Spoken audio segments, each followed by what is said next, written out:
quand on effectue des opérations sur une expression algébrique, les opérations ont certaines propriétés.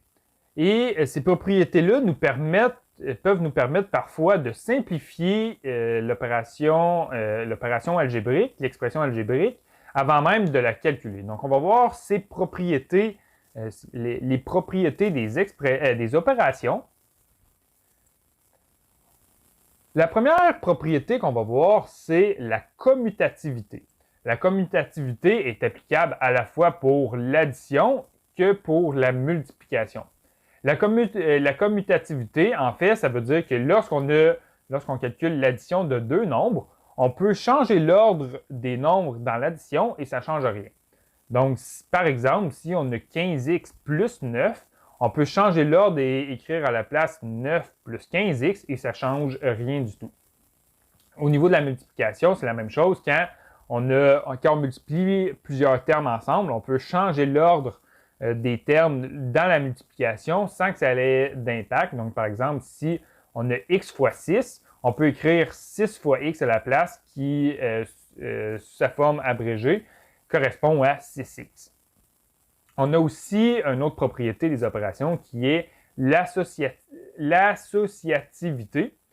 Et ça signifie que lorsqu'on a l'addition de plusieurs termes ensemble et que si on a des parenthèses, puisque ce sont tous des additions, les parenthèses peuvent être ôtées ou peuvent être changées de place.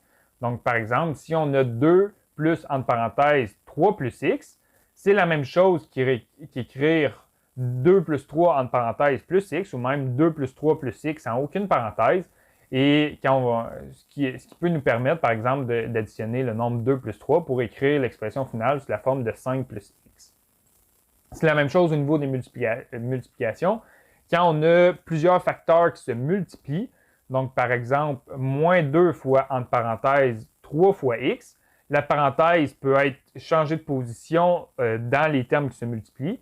Donc, on peut mettre la parenthèse à la place alentour de moins 2 fois 3, ou la parenthèse peut simplement être enlevée, puisque ce sont tous des termes qui se multiplient, ils ont tous la même priorité d'opération, donc les parenthèses peuvent être retirées grâce à l'associativité.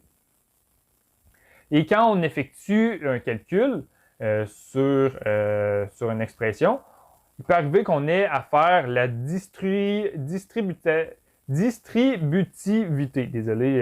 difficile à dire. Distributivité.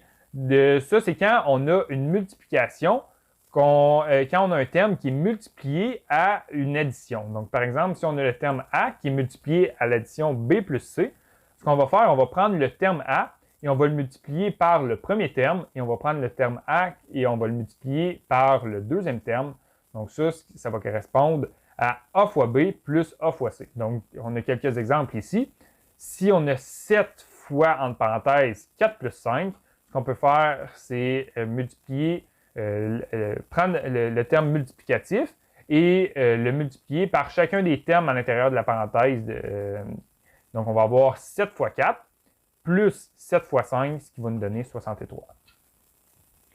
Il y a des opérations mathématiques qui sont neutres.